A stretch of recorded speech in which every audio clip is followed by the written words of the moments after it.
Today, a temple page is quietly edited. Khmer names disappear, rituals are simplified, and months later, travel guides and search results repeat the mistake as if it were truth. Let's break this down clearly and show how small edits become big losses for our heritage. Welcome to NSP Plus TV, Cambodia's voice to the world. I'm Port Norn, and here with me is Nisa. This episode is about protecting Khmer names, places, and memory on open knowledge platforms. We'll be careful. Everything we discuss is anonymized and redaction first, and we'll tell you how to send sensitive evidence to our secure intake instead of posting it publicly. Hi everyone, I'm Nisa. Today we take a close practical look at how Wikipedia, Wikidata, and OpenStreetMap can inadvertently rewrite history. We'll walk through 3 anonymized cases, explain what defensive records matter, and give you 3 safe, low-risk actions you can start using right away. First, a plain language map of the problem. Crowd-edited platforms are powerful. They feed search snippets, voice assistants, maps, and travel guides. But when an edit lacks neutral, verifiable sources, or when structured data is changed, that single change can cascade. Bots, data imports, and automated tools pick up edits and propagate them across the web. Over time, the false version becomes the version of record. Imagine a place name entered in English without the Khmer spelling, or a ritual described without honorifics that explain its meaning.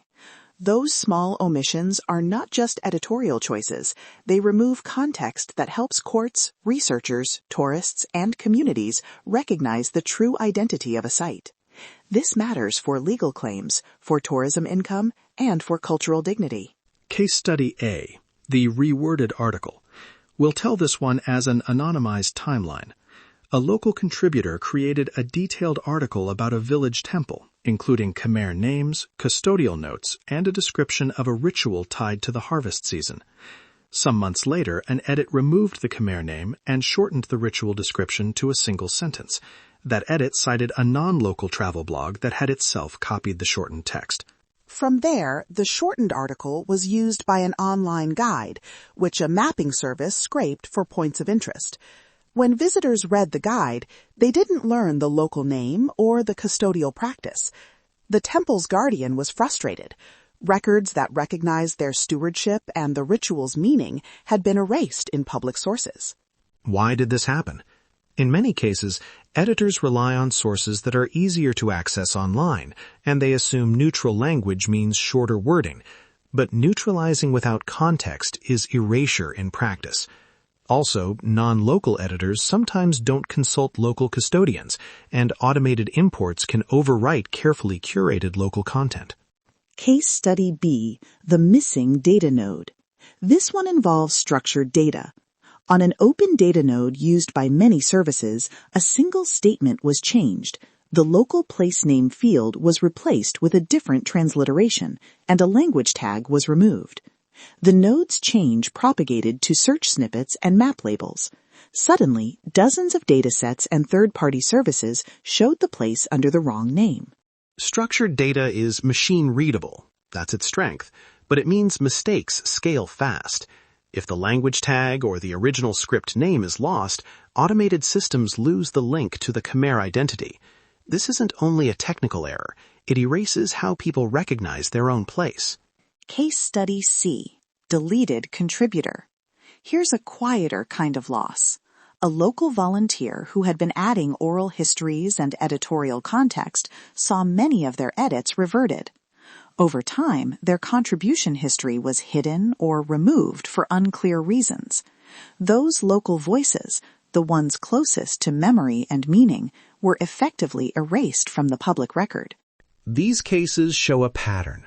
Neutral-sounding changes, data re-imports, and removal of local editors all lead to a persistent narrative that may be inaccurate. So what do we preserve? What artifacts matter when you need to show who said what and when without exposing people to risk? Edit Forensics Primer. High level. Preserve stable revision URLs, capture screenshots of public pages with timestamps, export page histories and talk pages through archive services, and document citation chains. But crucially, do not publish raw revision logs or identifying account details if they could expose local volunteers to harassment. And one more point on sensitivity. When you collect evidence, think redaction first. Replace personal names with roles when sharing publicly. For example, temple custodian instead of a personal username. And route sensitive files through secure channels when possible.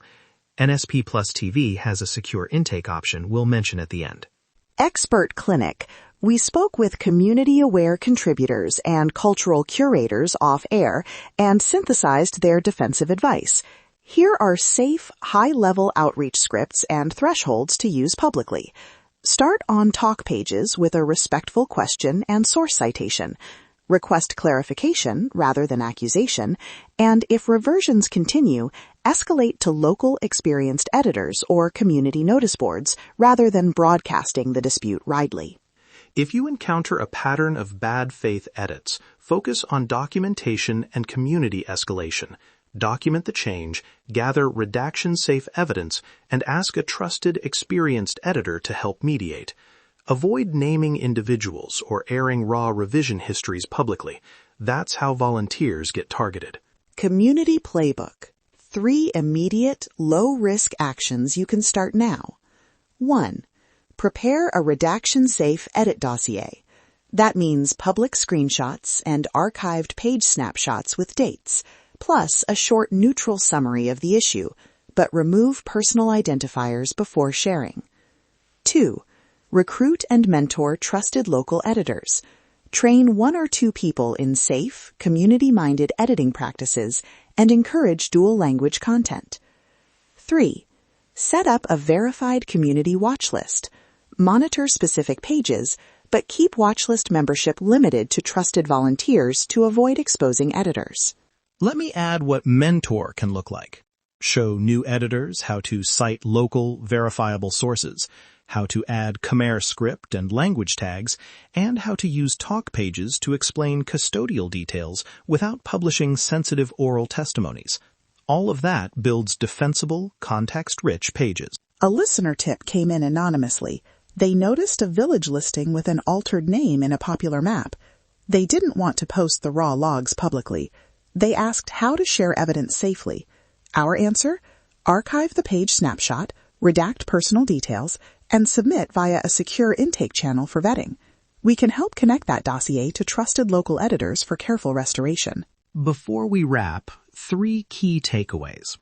1. Small edits can become permanent records, so treat them with care. 2. Preserve redaction-safe artifacts, archived snapshots, stable revision links, citation chains, but never publish identifying logs that could expose volunteers. 3. Build local capacity. Mentor trusted Khmer language editors and keep watch lists and mediation channels within your community. If you want our templates, a redaction-safe dossier template, a friendly talk page script, and a secure intake form, subscribe to NSP Plus TV, and we'll send them in the episode notes. These are designed to be defensive, protect people, preserve evidence, and restore cultural context without risk. Thank you for listening. NSP Plus TV stands for Clear News and Cultural Protection. The facts are clear. The evidence is undeniable. Stand with Cambodia.